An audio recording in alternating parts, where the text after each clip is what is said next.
కుంభరాశి వారికి శ్రీ పరాభవ నవ సంవత్సరంలో ఆదాయ వ్యయాలు అసమానతత్వంలో ఉన్నప్పుడు ఒకవైపు ఏలనాటి శని చివరార్థక సంచార స్థితిలో ఉండగా అదే కాకుండా రాశిలోనే త్రిగ్రహ సంచార స్థితి ధనవాకు కుటుంబ స్థానంలో ఏడాది తర్వాత రవి భగవానుడితో కలిపిన శని భగవాను ఉన్నప్పుడు అనేక రకాలమైన ఆర్థిక ఇబ్బందులు మానసిక ఒత్తిడికి గురయ్యే పరిస్థితి చాలా అధికంగా ఉంది. ఇలాంటి వీటిని ఎలా అధిగమించాలో ఈ వీడియోలో సవివరంగా సంపూర్ణంగా తెలుసుకుందాం.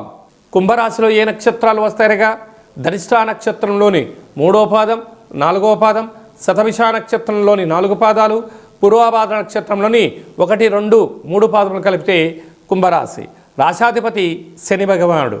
రాశిలోనే రుణరోగ శత్రుకారకుడు కుజుడు ఉండడం వలన కుజదోషము ఆదాయ వ్యయాల్లో ఆర్థిక పరిస్థితి ఉన్నప్పుడు అధికమైన కోపము తన కోపమే తన శత్రువు అన్నట్టుగా మీ కోపమే మీకు శత్రువుగా మారి అనారోగ్యం తీసుకుని రావడము దీర్ఘకాలిక వ్యాధులైనటువంటి బ్రెయిన్ స్ట్రోక్ లాంటివి నరాల బలహీనత లాంటి వ్యాధులు వచ్చే పరిస్థితి అధికంగా ఉంది.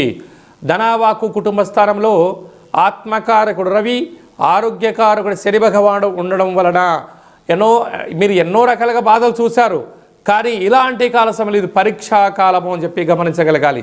కనుక చైత్ర పూర్ణిమ సందర్భంగా ఒక వెడలపాటి పాత్రలో నవధాన్యములను అన్నీ వేసి రూపాయి బిళ్ళలను అందులో వేసి చంద్ర భగవాన్ని చూస్తూ మీ మనసులో ఉండబడిన కోరిక నెరవేర్చాలని చెప్పి దండం పెట్టుకొని ఆ రూపాయి నాణ్యమును తీసి ఒక పసుపు రంగు కలిగినటువంటి క్లాత్తో ఇంటి సింహద్వారాన్ని కట్టి చూడండి. మీకు విపరీతమైన ధన ఆకర్షణ జన ఆకర్షణ విపరీతమైన లక్ష్మీ కటాక్ష కుబేర యోగం కలుగుతుంది. తదనంతరం ఈ యొక్క నీటిని తీసుకుని వెళ్ళి గోమాతకు సమర్పించడం కానీ ప్రవహించే నీటిలో వేయడం వల్ల సకల గ్రహ దోషాలు పటాపంచలైపోతాయని చెప్పి కూడా గమనించాలి.